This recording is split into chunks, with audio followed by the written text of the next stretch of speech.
मनोरंजक कहानियाँ, जियो तो हर पल ऐसे जियो जैसे कि आखिरी हो। रमेश की दिल्ली में एक छोटी सी दुकान थी।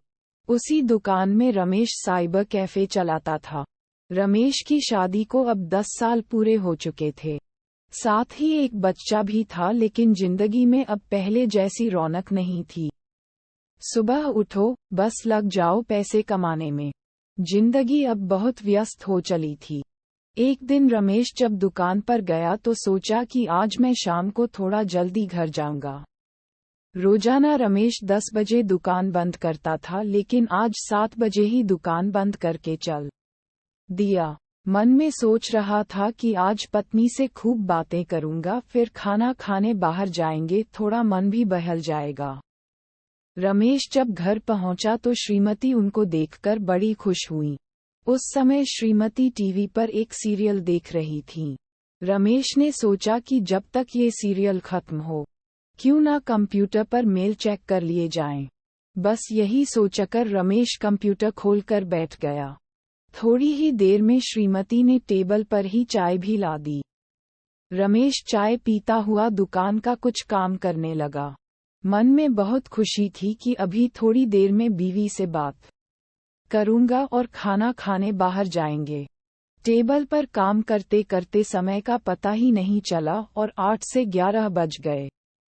श्रीमती ने सोचा कि पतिदेव भूखे होंगे तो टेबल पर ही खाना भी लगा दिया।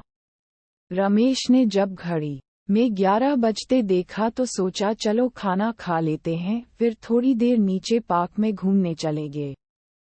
खाना खाते रहे, इसी बीच एक मजेदार सीरियल आने लगा। बस रमेश थोड़ी देर सीरियल देखने लगा और सीरियल में ऐसा खोया कि वही सोफे पर ही सो गया। अचानक थोड़ी देर में आंखें खुली तो आधी रात हो चुकी थी। श्रीमती भी बेडरूम में आराम से सो चुकी थीं।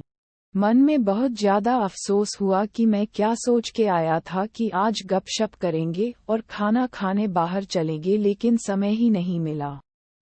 दोस्तों, हमारी भाग-दौड़ भरी जिंदगी भी कुछ ऐसी ही हो चुकी है। हम सुबह उठते हैं और बस लग जाते हैं जिंदगी की दौड़ में, थोड़े पैसे कमाने हैं, भविष्य को बेहतर बनाना है, वो भविष्य जो कभी आता ही नहीं है। हम आज भी वर्तमान में जी रहे हैं और कल भी वर्तमान में ही जिएंगे। केवल यही समय हमारे पास है जिसमें हम अपनी जिंदगी को बेहतर बना सकते हैं।